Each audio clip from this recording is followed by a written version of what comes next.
Welcome to the Provocateurs podcast, enabling you to think differently about leadership. Hello, I'm Steve Goldbach, head of Deloitte Sustainability Practice in the US, and I'd like to welcome you to this very special edition of the Provocateurs podcast. Provocateurs is a podcast where we explore the experiences, insights, and perspectives of inspiring leaders.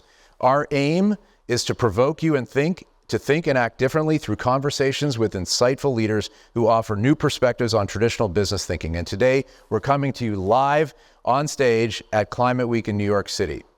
This is a collaboration between Thinkers50 and Deloitte. And so my co-host today is Dearlove, co-founder of Thinkers50. And for those of you who aren't familiar with Thinkers50, it's the world's most reliable resource for identifying, ranking, and sharing the leading management and business ideas of our age, ideas that can make a positive impact on the world. Des, it's great to see you as always. Steve, great to see you too. And I'm really excited about this episode. I think it's going to be fantastic. And of all the places to be doing it, obviously Climate Week is the perfect place. So let me, without any further ado, introduce our very special guest. Probably for most of the people in the room, he doesn't need an introduction, but the way the podcast works means I'm going to give him an introduction just to make sure we know. So Paul Polman is a business leader, campaigner, co-author of Net Positive, How Courageous Companies Thrive by Giving More Than They Take, which was the Financial Times Business Book of the Year. Paul works to accelerate action by business to tackle climate change and inequality. As CEO of Unilever from 2009 to 2019, he demonstrated that business can profit through purpose, delivering shareholder returns of 290%, while the company consistently ranked first in the world for sustainability. Today he works across a range of organizations to deliver the UN Sustainable Development Goals, which he also helped to develop. And I should add that Paul and his co-author Andrew Winston are currently number 3 in the Thinkers50 global ranking of the most influential management thinkers in the world. Paul, welcome.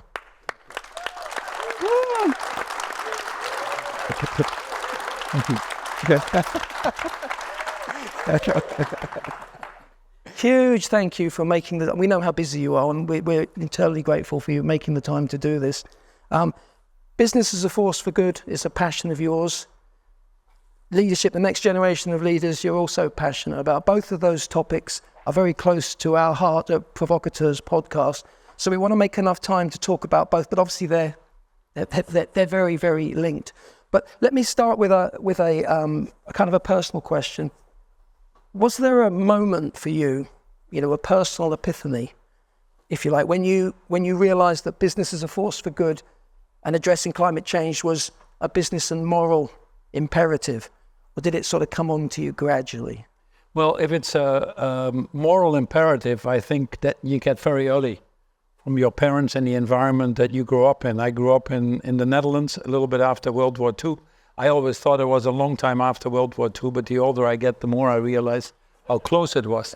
And my parents, my father was deprived of education because he was 15 when the war started, had to go into hiding, missed high school, ended up working in a factory. My mother was a teacher.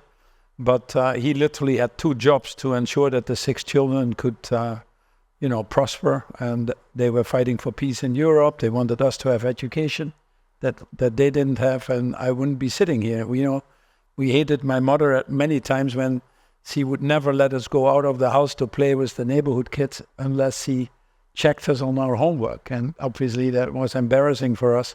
But I wouldn't be sitting here if she wouldn't have done that. So I was lucky. We were lucky that we had a piece of bar soap at home, that we had some food, so we weren't stunted, that the Dutch government pays for education, and that's progress, and that is they embodied. They met in Boy Scouts, Girl Scouts, fell in love and got married. So nature and these type of things was very high on our agenda. But I think it evolves. There is not a road of Damascus moment, despite my name being Paul. But there are things happening in your life that just form you. I was in 1992 at Rio, where there were very few business people. Then I started working for P&G at that time, Procter & Gamble. In Newcastle, I was running the UK and Ireland. And for the first time, I was exposed to second generation unemployment, shipbuilding, steel and coal had gone belly up. And we were the biggest employer, so you really automatically get involved in communities. When I left Nestle, after I was at Nestle, which is a very great company for community relationships with farmers and all the other things. But we had our Unilever welcome do, and I happened to be in the Taj Mahal when it got stormed by terrorists. So we were locked up, and the people around us, many lost their lives. And it's still a miracle that we came out the way we did. But, you see the goodness of people, and you see the pressures often driven by poverty, and that makes you think when you go through an experience like that. I climbed Mount Kilimanjaro with a blind friend of mine, and then we said, let's take blind people from all parts of the world. So we took 8 of them up, and that was a great experience, and started the foundation I have now with 20,000 blind people in East Africa. So all these moments, just like passing on of your parents and celebrating their lives and the gifts that they shared with you, all these moments form you, I think. My bigger moment on sustainability perhaps was when the Secretary General Ban Ki-moon at that time asked me to be part of the high-level panel of what he called 27 eminent people. It was actually 26 plus myself. The rest were heads of state and all the other things. But I remember the first meeting coming in New York here at the UN headquarters, and I came in, and literally the other 26 heads turned, and David Cameron at that time, he was the Prime Minister of the UK, he said, this is the problem walking into the room.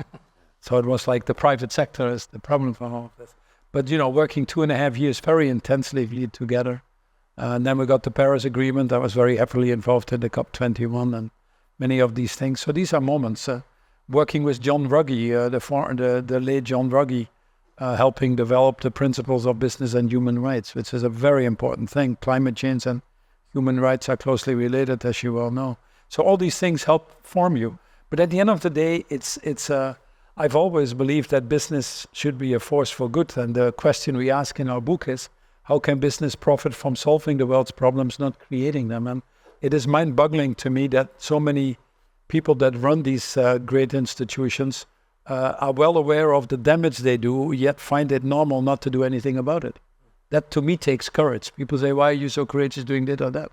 I think it takes courage to deliberately do something that you know is wrong and feel good about it. It's a different type of courage that we don't often talk about, but it is actually.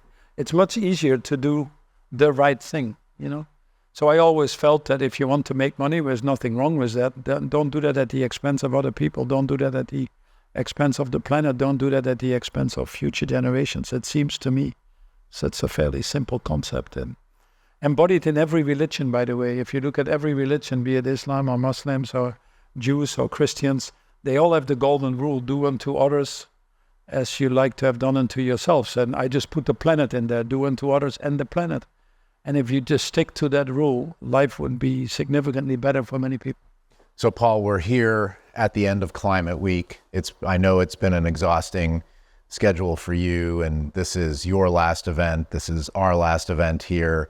So you haven't had a moment to reflect. And just for our audience here, the original plan was actually to do this podcast following Climate Week, because you've said that you get inspired by coming to Climate Week, and then you would have lots of things to think about for the podcast. So without the benefit of the reflection time that you would normally get, as you sit here, what have you reflected upon? What has stuck with you? What have been the moments? Yeah. How are you thinking about this week? Well, it's been very energizing, even a little bit more. Jeff was the chief sustainability officer of Unilever, and now we work together on many of the things we do, including with the UN. But there are some people here from One Young World. I was in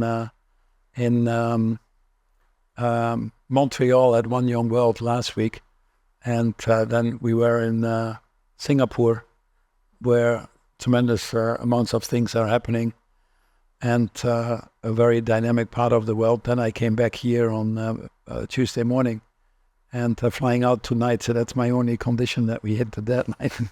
But don't worry, we've got a staff that's ready to walk you right from here to the E-train. I'd appreciate that. The big thing was what was signed on Sunday with 193 countries, which are the ones represented in the UN. The same countries, by the way, that signed the Sustainable Development Goals in September 2015. and this is the Pact for the Future. The Secretary General has made a very bold and difficult move in terms of what can we do to not just optimize the things within a system that we know doesn't work anymore, but what can we really do to change the system, given the challenges that we have, biodiversity destruction, climate change, inequality probably being the biggest ones. And the Pact of the Future talks a new financing mechanism for our multilateral institutions. Can the World Bank, the IMF, play different roles? Catalytic financing would be an example of that. It deals with climate change. It deals with the reform of the UN itself, the Security Council. There's an implicit understanding that future generations need to get a bigger voice. And obviously climate change is very high on the agenda because that's probably the most burning issue with the world on fire, very clearly so, and being very close to negative feedback loops, which is a very dangerous moment. And as Johan Rockström, the Resilience Institute, talks about these 9 planetary boundaries, and 6 of them are already past what we would call the acceptable limit. So we need to get that back, by all means possible still. So what is exciting is that this is signed by all the countries. I know some countries will pay lip service to it, but others will aggressively try to achieve their commitments. I was very pleased to see President Lula. We had some meetings yesterday with the Brazilians and the day before, and he committed Brazil to 1.5 degrees. And so a tremendous amount of things are happening on the climate front. You see an enormous presence of the private sector here, young people, entrepreneurs. There is, it only ought to give you hope if you're a week here. But what we have to do is translate all these ambitions that are clearly there into clear actions, and that's where we will be focused on. And maybe just a follow up on that for a sec. So a lot of times in the sustainability space, we hear the words system change. Yes. And then we hear this desire for action. So like what in your mind would be, as we think about systems change, we often think about like what are the ways you're going to reframe the way people behave? So what are the kinds of actions that would set the systems change in motion from your standpoint? Yeah. So the way that people behave is exactly right. And I'm glad you mentioned that. You have to believe in the goodness of people. Rutger Bregman, a fellow Dutchman, wrote this book called Humankind, which is worth reading. And, I have never met a CEO who wants more or she wants more unemployment or air pollution or people going to bed hungry. It doesn't exist. And yet collectively, we're behaving pretty badly or irresponsibly, if I may call it that way, mildly. And it is really more so because of the boundaries around us that start to drive our behavior, sometimes consciously, sometimes unconsciously. And it's these boundaries that you need to change. And I always say leadership is about working on the forest, not in the forest. When I became CEO of Unilever, on the first day, basically, I abolished quarterly reporting. I moved compensation systems to the long term. People say, that's very heroic. No, it was not. It was moving the boundaries so that people could start to behave properly. And many companies, that's not the case. Out of that, we created an organization called Focusing Capital on the Long Term. Sarah Williamson is very capably leading that. We have all the great financial institutions in their organizations like ourselves to show the financial market, and we've made some success, that a longer term strategy, taking all the stakeholders into account, versus a myopic focus on the quarter and the shareholder, is actually a better way to build long-term shareholder value. Absolutely. And I think there are overwhelming data coming out of our ears. But, the behavior still wouldn't mirror that, unfortunately. So we have to work on that. So that would be one of the changes. The other change is to put a price on negative externalities, a price on carbon. 25% of the world is doing that now, 26% cap and trade systems, carbon pricing systems. But we need to value these negative externalities. Now Europe is making the CBAM, which is the Carbon Border Adjustment Mechanism. It probably will trigger, depending on the elections here, a mechanism coming in place in the US in some form or other. China has put it in place. So we might see momentum around that. So we struggle with biodiversity. We still value a tree that's dead more than a tree that's alive. Not a good thing. So I'm on the task force for the TNFN, the Task Force for Nature-Based Financial Solutions, as a mirror copy of the TCFD, as you're well familiar with. And we're trying to see how we can move that forward. We launched an initiative this week, very excitingly. You had Jane Goodall here yesterday. She's a planetary guardian. I co-chair that organization with Hindu, who's a indigenous leader, and President Santos from Colombia. So we're trying to move that higher on the agenda. So these are the systems changes that are needed, but they require a mindset change. They require us to first and foremost understand that we are interconnected, that we are, that the success of any or the failures of some or many still affect all of us, and that we're first and foremost citizens of planetary of planet Earth. And then the second thing is that we need to work together, that cooperative leadership, especially when it concerns the future of humanity. Cooperative leadership is more important than competitive leadership. So it's a human issue that we need to address. Rumi, who was a poet from the 13th century in Iran, said it very well when he said, yesterday I was clever, I tried to change the world. Today I'm smart, I'm trying to change myself. And that's probably the biggest thing that we need to work on in this world, and as a systems change, to be honest. Talking leadership, let's talk about leadership, because you said recently that there's a crisis of leadership. Yes. By all accounts, it's a tough time to be a CEO at the moment. What advice would you give? I mean, you say it's easier to do the right thing than it is to do the wrong thing, but I believe a lot of CEOs don't seem to understand that. Well, and what advice would you give them? So there is a crisis of leadership. You see that very clearly here when elections, again, are not very clear, how people shrink to obscurity, not willing to make commitments, not going into these cooperative partnerships that you now need to tackle the tougher challenges. Do you think they're ducking now? Do you think people... For sure. Not think. It is not even thinking anymore. Okay. It's just a fact. So we just need to talk the way it is. Otherwise, we never solve it. Yeah. If we don't see reality in the eye. So it's difficult. And it's difficult at a political level. We don't really have many. If you ask who is a politician you admire, people start stuttering. If you say, name 5 companies that really set the example for the world, people stutter. Trust levels are low. The turnover of CEOs is less than 4.5 years tenure now. Companies, life of a publicly traded company was 67 years when I was born. It's 17 years now. We had 40 years ago, we had 8,000 publicly traded companies in the US. So people could benefit from that wealth creation.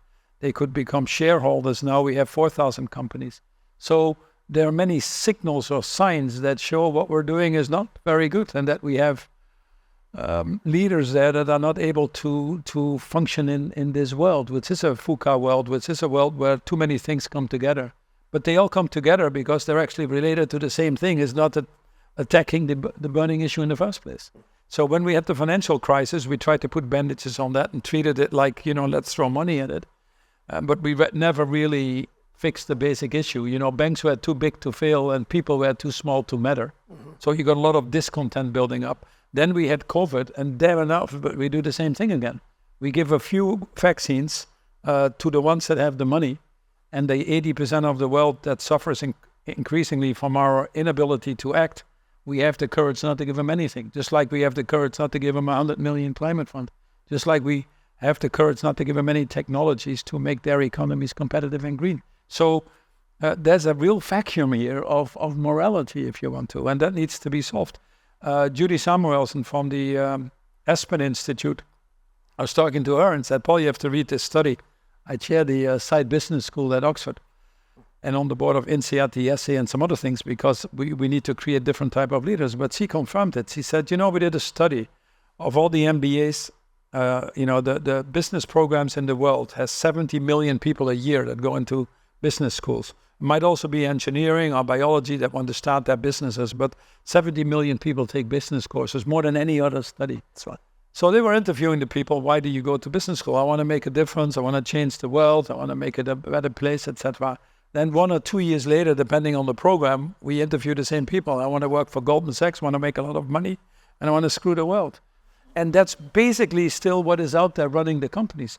And all of a sudden, you're in an environment that you need to be with purpose. We don't like to talk that. Very few CEOs want to talk love or empathy or compassion, or are able to explain it. You need to work in cooperative partnerships, and they've been taught to compete the heck out of everything. we have to be taught to think about future generations or the planet itself. No, the shareholder. So the skill sets that we need in these leaders to be these societal leaders is not there. The reason I took the site chairmanship of the site business school is because right next door is the Epiphany School of Public Policy. You have wonderful social sciences there, philosophy, arts, etc., so that we can create programs with really full societal leaders. So how would you? So your old friend and my former colleague Roger Martin used to complain about the same thing when he became the. But he did a great job at the Rosman School. At the Rosman School, right? And so, what would if you were designing the MBA program of the future and thinking about teaching purposeful leadership? So you've talked about philosophy. How would you think about changing the curriculum? How would you think about creating the leaders that we need for the future? Well, we actually are doing it. So it's not. So we've created a group of about 30 universities that we've put together based on the principles of what we talk in Net Positive, and try to change with them and be leading. Andy Hoffman at the Earp Institute in Michigan would be one. University of Vermont would be the other one. We have alliances with universities on what we call climate leadership for universities. So we're using them as pilots and test markets. And then we're part of an organization which is, I chaired the UN Global Compact for the Secretary General. And out of that, we created an organization called PRIME, which stands for Principles for Responsible Management Education. That's about 865 universities. And together with some funding that we got from the Lego Foundation and others, we're actually trying to change the curriculum. So what's the direction we take? Obviously, everybody is looking at technology. Everybody's looking at lifelong learning. Everybody's looking at making education actually less elite so that we can get a broader representation of people that often are underrepresented, more in touch with realities of this world, but then also broaden the type of education that we give just around the lines that I was mentioning to you. And at the Site Business School, not to advertise for that, but we make sure that about 20% of the people are from Africa. Half of the people that are in the school are on scholarships. We have a system of a degree plus one. So we have sister programs with the Smiths, the Martin, or the Blatfinick schools to just broaden that education. And then you want the universities to be much more focused on impact. This notion that you have to, research is important, but this notion that you do research for 10 years and nobody actually reads it or that it's not applicable. Actually, if you run a business school, I think you have to be held accountable also in today's world that we live in, for the impact that you can create, the positive impact, obviously, I'm after. And that has to be quite tangible nowadays. Coming back to talking all things kind of climate or sustainability and things, the other language we're hearing now is the language of regeneration. So sustainability was about doing less harm to the environment. Regeneration goes further, it's about doing more good. Right. And it's very aligned with Net Positive. It's very similar. Yeah, it's the same thing. How important is the language that we use? How important is this shift onto the front foot? Totally, because language, context and content are incredibly important. And language often drives behavior. I can make you feel very happy. I can make you feel miserable. We're still the same persons. But it's the language that probably will do that first before anything else. And perhaps some physical expressions, but they go together.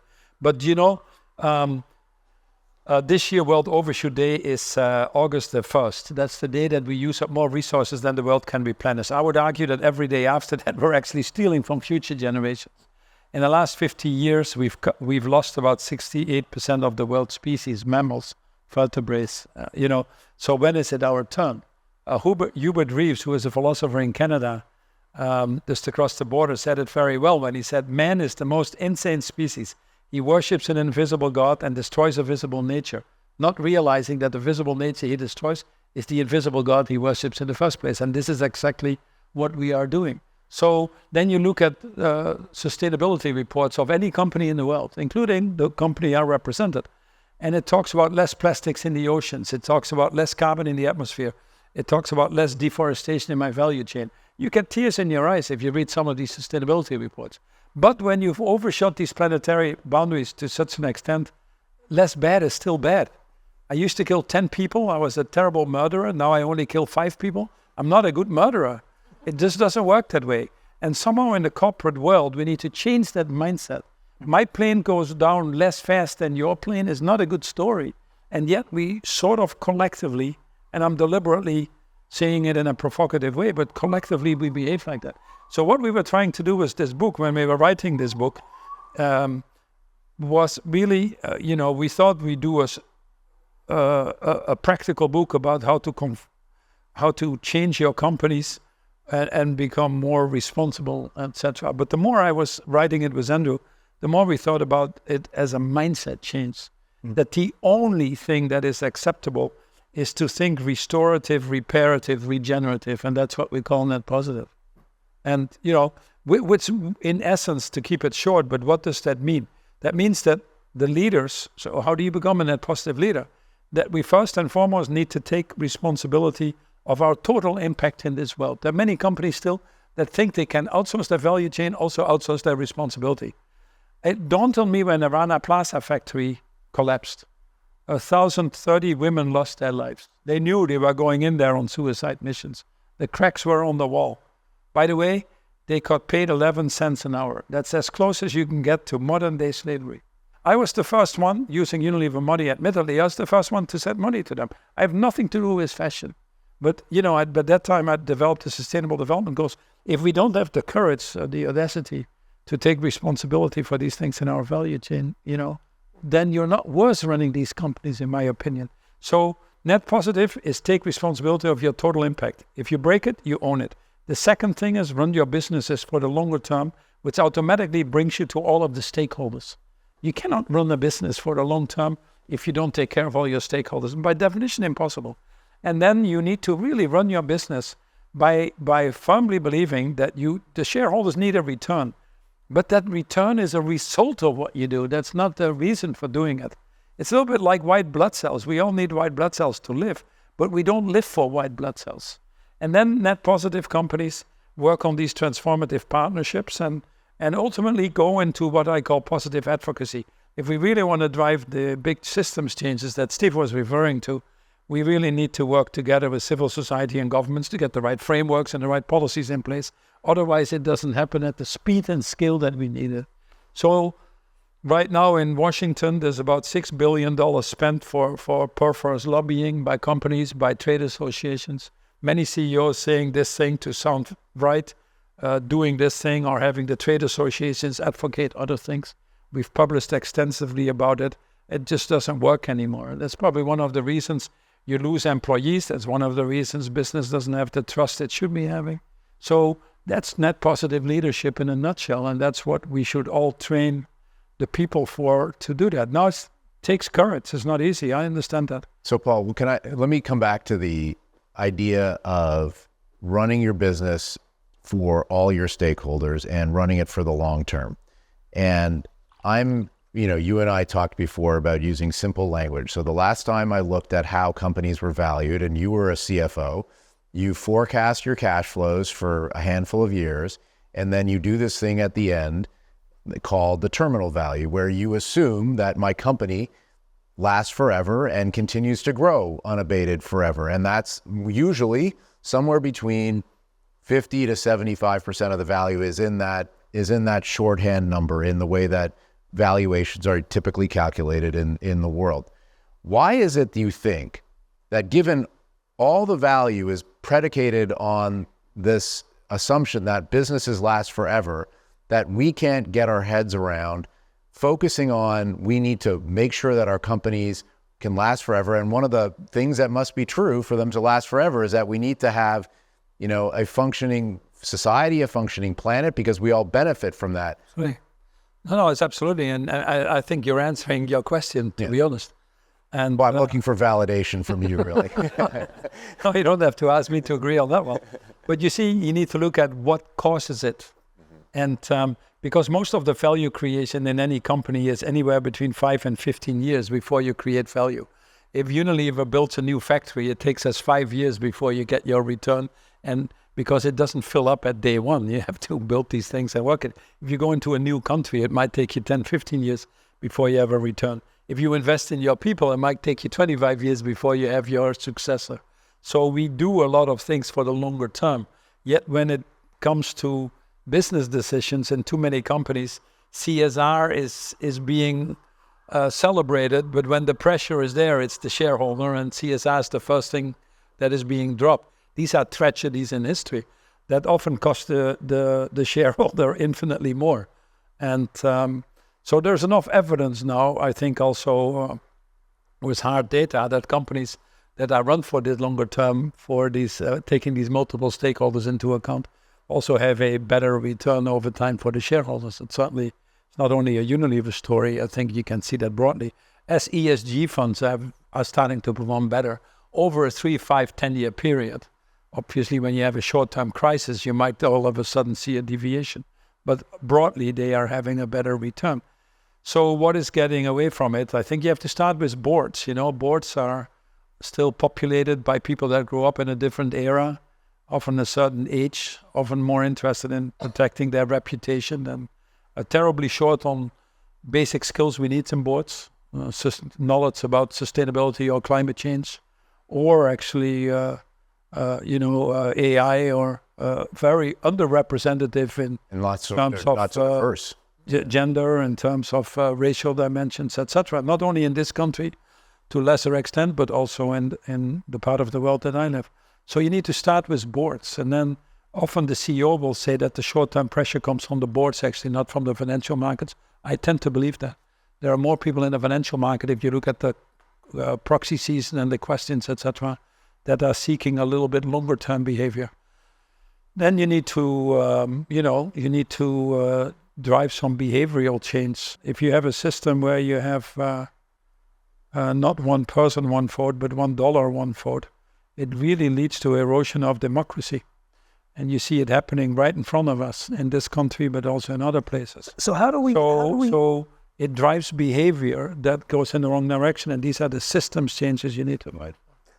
Let's get it. Sorry to interrupt you, but how do we persuade people who are of a different opinion?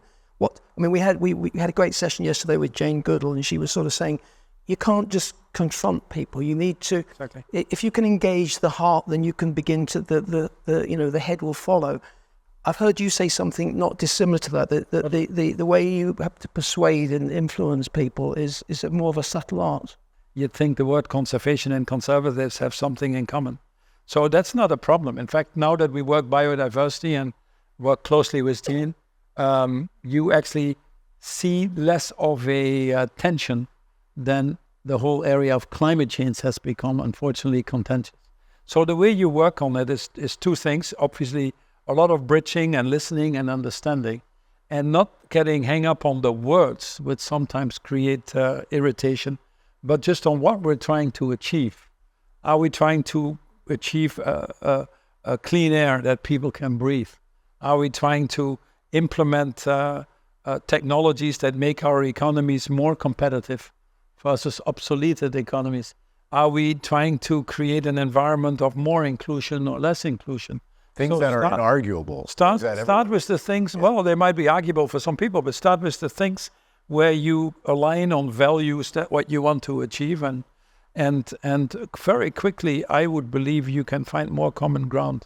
So the other thing that we have mastered ourselves in is that we, and the newspapers foment that, social media obviously drives that further, is that we just thrive in celebrating differences between us.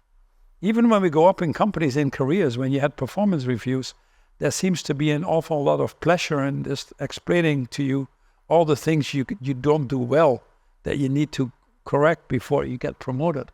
I've always taken a different view. It's, celebrate the things that you do well and find other people that do other things better and compliment, So start with commonalities. Why don't you build on each other's strengths? We cannot solve the climate crisis if the US and China are not together have at least a common strategy.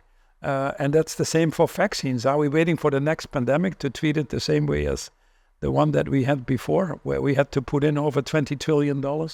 Far more, by the way, than it would cost us to solve the issues. So all these things require cooperation. And it takes courage. I understand that, and that is a role that the private sector has to play better. When the political sector is broken, when institutions don't quite function the way they were designed, then I think responsible business needs to fill that void to help move it forward. It's in their interest. There's no business in conflict zones or in wars or on a dead planet. So, Paul, you're clearly an incredibly thoughtful and serious person. And as we depends on the time of day. And as we give our audience a moment to think about some questions, what do you do for fun? First of all, I think it's very privileged to be able to work on things and have impact. And I don't think that has to be separate from fun. In our lives, we can make the choices of what we do, which is not the case for 85 or 90% of the people out there. So I've made a choice that it gives me enormous satisfaction to try to work for the ones that are left behind, which is the essence of the Sustainable Development Goals. So I get energy going to our foundations. I get energy talking to smallholder farmers and seeing how we can create livelihoods. I get energy on trying to see if we can attack the issues of climate change. I honestly don't, that doesn't stress me out. But at the same time, you need to do some other things. So you read your books.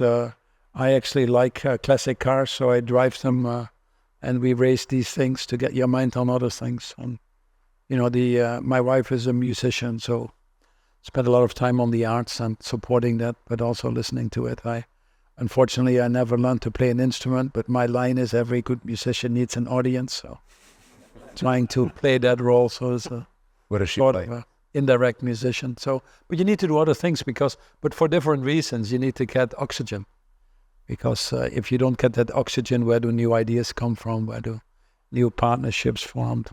So that's the oxygen. And I've been very fortunate in the jobs I've been doing to continue to have enough oxygen in that sense. Any questions from our audience? We got a mic runner. We're going to need that for the podcast. This way. Thank you. Hi, Paul.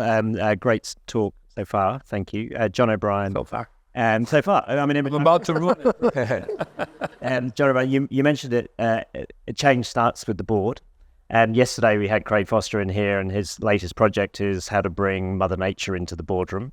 Sure. We with Steve and others, we work with the World Economic Forum and boards, on climate governance. How do we make this work better in boardrooms? So there's an organization that we sponsor, which is called Board 2030, where you have a shadow board. There are some people in the building here of One Young World, so I'm the chair of One Young World. So we always send the maximum like Deloitte does, which is 50 people. So I had a cohort of 250, 300 people at the end. Some attrition, but that's what it was. I would throw questions at them all the time. Not that I always took their advice into account, but I would include them in things. They don't need to be in the board, as you understand physically. There are some things that make sense and don't make sense. But you need to give them voices and agency. And I'll come back to that. I do regret looking back. In Unilever, I did have an empty chair, but that was the consumer or the citizen, because we were just so obsessed with ourselves that we forgot what that was about. But what I regret was that I didn't put two other chairs there. Obviously, Mother Nature is a clear one, and that's very transparent now to most of us. But actually, future generations is more important. Because if you put the future generations there, you cover everything, including Mother Nature. Otherwise, it just doesn't work. So that's symbolically doing that. So how do you bring that to life is actually more important. So we ran a study. It was one of my foundations with 4,000 people in the US and in the UK. And we found that that as you get from the baby boomers to the millennials to the Gen Zs to Gen Ys, there is a higher need to find purpose in work, without any doubt. People want to do more than just get a good salary or paid fairly. They want to make a difference bigger than they can do by themselves. And they look for companies where their purpose is aligned with that. And that's one of the reasons why you have so much pressure in society or angst, because people have values in their own lives that they don't find back in companies. And then either you are a very good actor or you have to put on a mask, and that eats you up in the end.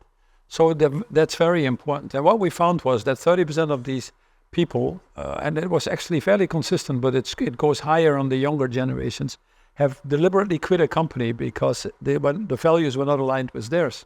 But here is the stunning statistic: 60% is considering doing that. They're considering doing that because the company's CEOs talk the talk but not walk the walk, because they're not being involved or given agency, because the plans of what the company does are not understood or not present, if you want to. So these are things that I think CEOs need to be terribly concerned about, especially at a time where talent is probably 10 times more important than ever. And that's probably not fully internalized in people. That survey was the most read on LinkedIn and got quite a lot of comments on that. So I hope we created a little bit of a ripple of what we called conscious quitting. But you have to sensitize people to that much more than what we've done so far. And boards have a role to play. I think boards have a hard time getting their hands around culture or, the softer things, which are actually very hard things. I've been on many boards, but it rarely is a discussion. And that's probably the most important thing. It's also difficult to talk to the analyst. I mean, I've been in front of millions of analysts in my career. How do you talk about culture? You see them sort of staring to the ceiling and wondering what you drank, or if you're sober or if you smoked something. So, which as Dutchmen we do, so that makes it difficult to explain. But we need to, talk that more, in my opinion. I think we've got lots of questions. All right, we've got the mic here, and then we're going to go to Sarah in front. To be efficient, I'll just do a follow-up. Thanks, Paul. There you are here in front. Thank you. You've led many big companies. You talked about lack of leadership at very large companies, but you also mentioned that you met some entrepreneurs this week as part of your visits. We had some high-impact social ecopreneurs here in our space. What is the role that you think that the movement of ecopreneurs can play in helping solve some of the problems? Well, it's absolutely key. But we all have a role to play. I don't think it's, it's like government, civil society, academics, business. I like to put people together because of the Sustainable Development Goals. But naturally, I'm inclined on that platform. I didn't want to be a CEO, to be honest. I'm an accidental CEO. But I also thought that in my career, I always look at what's the maximum impact I can have, and I do the same now. So for me, it's more about impact than where you are, but you need to include everybody if you don't want. So in Unilever, we created a social entrepreneur program where we asked the then Prince of Wales, now the King himself, to be the patron of that. But actually, he became much more than a patron. He was all the time in the office, actively championing it. We would give prizes, but what these people most appreciated was not the money or that they could go to the Cambridge Institute for Sustainable Leadership, but what they appreciated was that they could get connected to these bigger companies. So it's very difficult for these ecopreneurs or social entrepreneurs to get into companies. So one of the things, so we created an enormous network, and anywhere we went, we would throw these challenges to them, and it made our company more human, but also the creativity that came in. We were able to work with millions of smallholder farmers in Africa and other places, or build women entrepreneurs throughout our value chain when it got to diversity or whatever, because actually of them, not because of us, but by giving them agency. And they were able to do that. Now, we were good in some other things, so that doesn't matter to me. Don't have to compete with each other, you have to complement each other. So you bring these people together and celebrate that on common purpose. But it's hard to do these partnerships. We had some of the biggest partnerships with the UN. And I've always worked with the UN. The world, thank God we have the UN despite its shortcomings. But, we reached in my tenure 1.2 billion people with hand washing, which is, 4 to 5 million children die every year of infectious diseases like pneumonia, diarrhea, that you can basically simply solve with the act of hand washing a few times a day at these important occasions. But if I would have to finance that as a company, I'd be bankrupt. It's impossible. So we worked with USAID, with the Gates Foundation, with DFID, with UNICEF and others. And we put these programs out there in all of these countries. We worked with often the wives of heads of state, who are very powerful spokespeople. And at the end of the day, we reached about 1.2 billion children and saved millions of lives, in my opinion, as a result of that. Now, there's nothing wrong. And by the way, when I was developing the Sustainable Development Goals, there's a goal sanitation, and we put hand washing in there as one of the sub-goals so that everybody would focus on it. We happen to have 50% of the hand wash market as a company, but I can tell you it was growing double-digit during my 10 years. So there's nothing wrong with that. To combine sustainability also with ensure that your businesses run sustainably so you can do more of it. But it's bringing purpose to life. But it's very good for the shareholders if you do it responsibly. So you source your things sustainably, you ensure that your packaging doesn't mess up the environment, you pay people correctly, and you don't hold them on a string, and you make your brands be a force for good. You know, when we have a toilet cleaner, we had the leading toilet cleaner in the world, I told them, your goal is not to sell toilet cleaning products or to tell me it's 99% disinfectancy or your competitor 99.9 and then we say 99.95. I don't want to be part of that game. It's useless. Your goal is to build 150 million toilets. And because there's 1.5 billion people who's open their vocation. And if you build 150 million toilets, you'll be the best in knowing what the needs are for building toilets. When we sell Dove, we don't sell Dove, we sell women's self-esteem. And then we happen to have products, you know, ice cream with Ben & Jerry's is the ultimate example.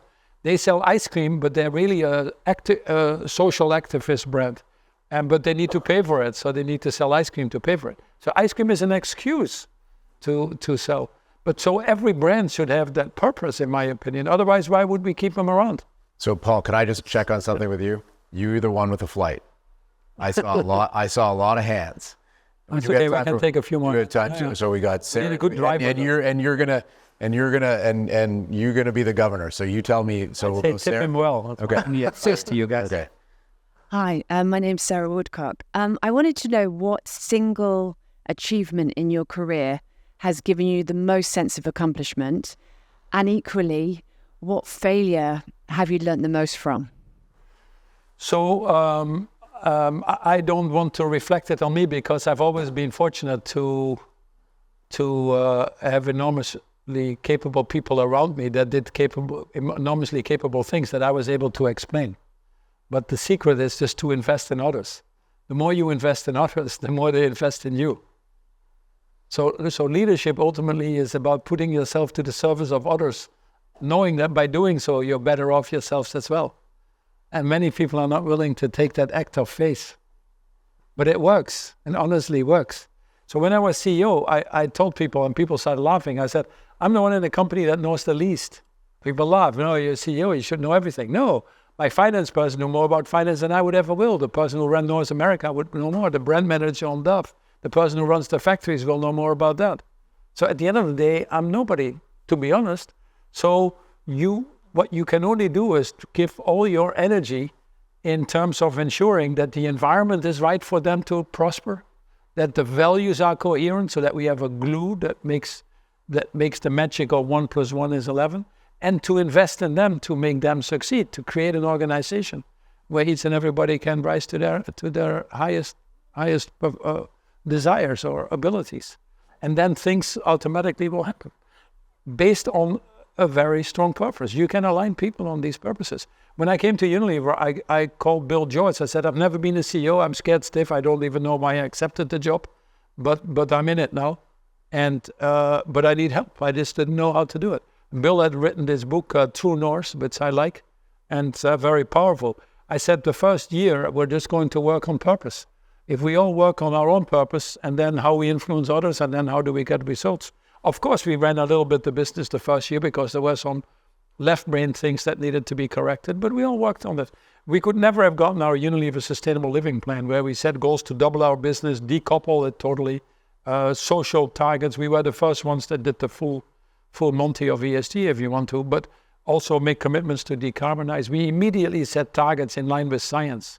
We had no idea how to do it, but we had the courage to say we take responsibility of our total impact.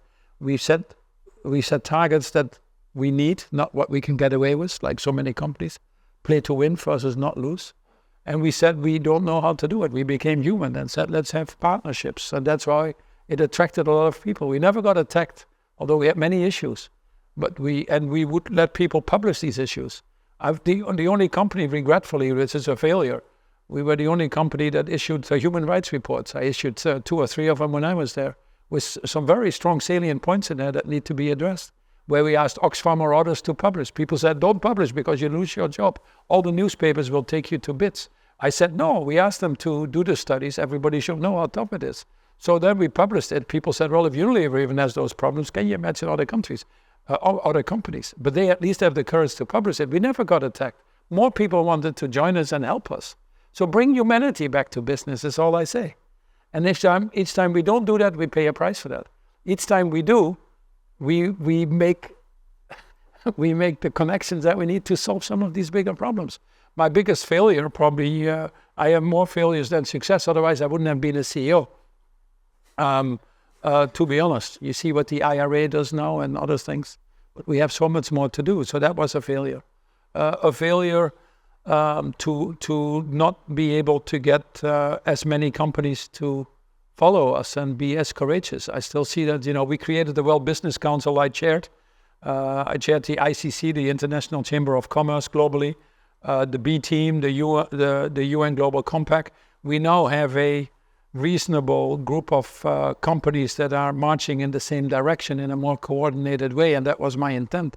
But if you really look at where we are, I cannot sit here and look at my 7 grandchildren or even my own children and say I've done a great job. Honestly, I can't.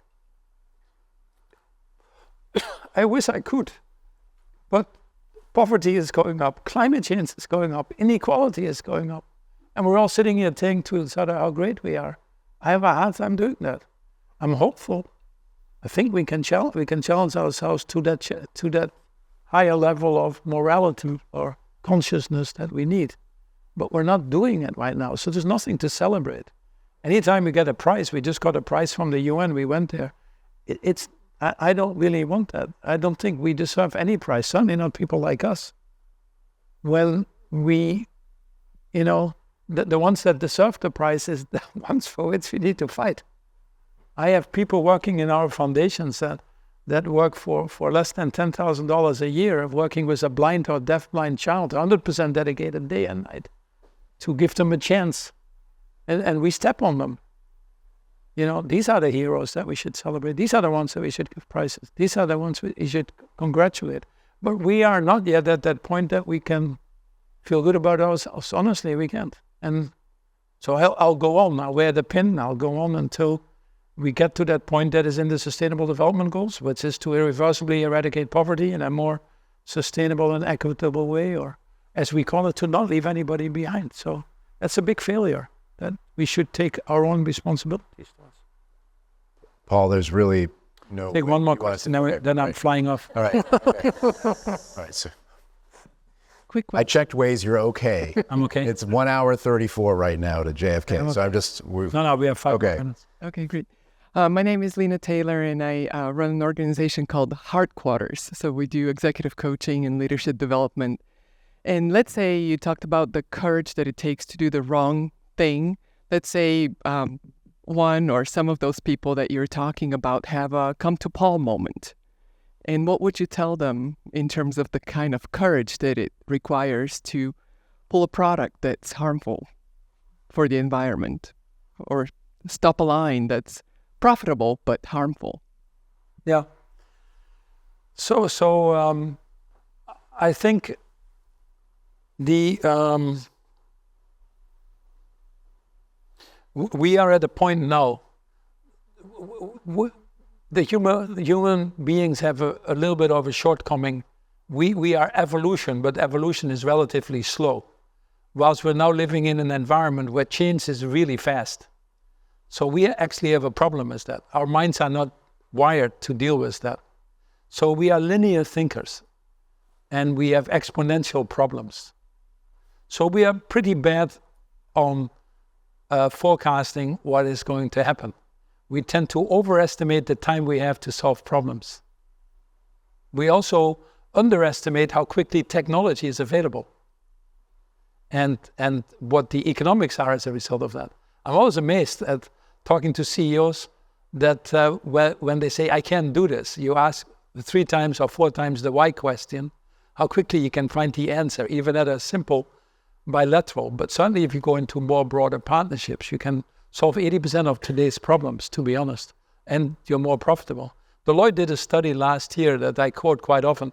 If we don't do anything and stay on the current trajectory, everything you know, business as usual, but everything you know today, it sounds like a lot, we will have a cost of $178 trillion. Extra, $178 trillion. Climate change would be obviously one of the bigger drivers, but it's more. If we would work hard to stay around the 1.5 degrees, which is still possible, by the way, then it's $43 trillion benefit. In every sector we now work, where I bring people together, I work in fashion, I work in food and tourism and travel, in the built environment, in the financial markets where we're creating impact funds. And these are the biggest sectors on devastating effects on the SDGs. So turn that around. These are the biggest opportunities. We see in every sector that the cost of not acting is now higher than the cost of acting. You know, we need to spend $3 to $5 trillion more on the SDGs every year now to make it come alive, because we've waited so long. Wouldn't have been necessary, but that's where we are right now. 3 to 5 trillion. As I said, we spent 20 trillion on COVID, only in Europe and the US, which is a zoonotic disease, a destruction of biodiversity. It only takes a few $100 billion a year to protect and restore our biodiversity. For every dollar we invest there, we get $16 return. And fast results. Goal number 16 is about peace and justice, right? And so functioning institutions, absence of corruption, etc. This world right now is spending 10 to 12% of its GDP on conflict prevention and wars. And the numbers are going up. Just the weapons we buy every year is just past the $2.5 trillion level. It's absurd. So we're willing to spend the money to deal with conflict prevention and wars, which has as the roots poverty and inequality and increasing climate change, but we're not willing to spend the money to, in our food system is probably, if you come from Mars, you think we're crazy. We keep 850 Let's just clear, that's Mars, the planet. Yeah, no, Mars. Yeah, I was yesterday with Stephen Batcher, they're a very good company. But thanks for correcting me on the record. Man, that was a close call. But if, we keep 850 million people in absolute starvation. They don't even know if they wake up the next day. We keep the smallholder farmers in poverty. That's where most of the people you find that live in poverty. We have 30% of the food we waste in the value chain. We destroy biodiversity because the only way we do food is to degrade land or to cut down forests. And then we have half the world population overweight or obese on the other side, creating one of the biggest epidemics, which is diabetes 2. 70% of our healthcare cost, which we know we can't afford the way we do it, is going to that. So this whole system is broken. And yet, if we would go to regenerative agriculture, pay farmers for nature-based services, for restoring the soil health, which we know how to do, many farmers do, but do it at scale, we create an economy that's worth from a $12 trillion negative that our food system currently gives us. We turn that into a 4 trillion positive. Every issue we look at, the cost of not acting has become higher than the cost of acting. So what I would say to these people, you're sitting on the biggest opportunity that is ever given to us. I just came from Indonesia this morning. I'm about to fly to Brazil. We look at the country plans, ecological transformation plans for these countries. And we find, let's take Brazil as an example, $150 billion investment a year will unlock already in year one, $450 billion. In fact, these countries are very well placed. They have natural capital, they have clean energy, hydro in that case, they have transition minerals. So they have everything actually to be ready for that green economy and unlock from what is a middle income country to actually becoming a high income country, because that's where the game is going to be played. So you need to have the moral story, or the arc of morality, as Martin Luther King and others was talking about, will ultimately bend, but we unfortunately can't afford to wait that long anymore. So we have to accelerate it. And the only thing that accelerates it really is economic forces, which could be incentives, which could be absence of perverse subsidies, which would be the easiest ones to do, which could be frameworks like carbon pricing on the European carbon border adjustments, or the corporate sustainable reporting directives really are big changes that will happen here. And ultimately, it's the economic forces, technology, The last one being there, that makes the system change. I wish it was different. Honestly, I wish, but it's the reality. But we're close to that. 80% of the things we really can do now and do it profitably. And the other 20, we have a little bit of time. We're working now with a big coalition on sustainable airline fuel. It's a little bit more challenging, but we have ways to wait. But for the other things, we really need to move. It's urgent. So I want to leave you with an optimistic message, because I don't want to leave you and feel, So because exactly of this cost of action, not action, we see things moving and moving faster. Last year, $1.8 trillion in green energy, 50% up the year before, twice than what is going into fossil fuel. This year, it's up again 30%. Electric vehicles, batteries, solar, wind, they're all close to tipping points, if not past tipping points. There are 7 countries that are already totally decarbonized, 47 countries ahead of the Paris Agreement. These countries that are ahead of the Paris Agreement, you find them everywhere, Latin America, Africa, and they're doing economically well. So there is momentum in the world. But the problem is, we're in second gear. We need to go to fourth gear. So coming back to my car racing, before we only drive electric cars and don't have gears anymore, you don't know what I'm talking about. It is much easier to go from second gear to fourth gear to accelerate than it is to accelerate when you're in reverse. In fact, you would blow up the engine. I wouldn't recommend that. So the use is an incredible force now that we're giving agency. And that is something to be very positive about. So the forces are there, I think, to make this happen and to say we did it. We were the ones that didn't give you the problems anymore. We gave you the solutions. And we can do that in the next 15, 20 years, no problem. So sadly, Paul, we're out of time, and I really, really appreciate you spending the extra time. We are going to say thank you, and let's give him a nice round of applause.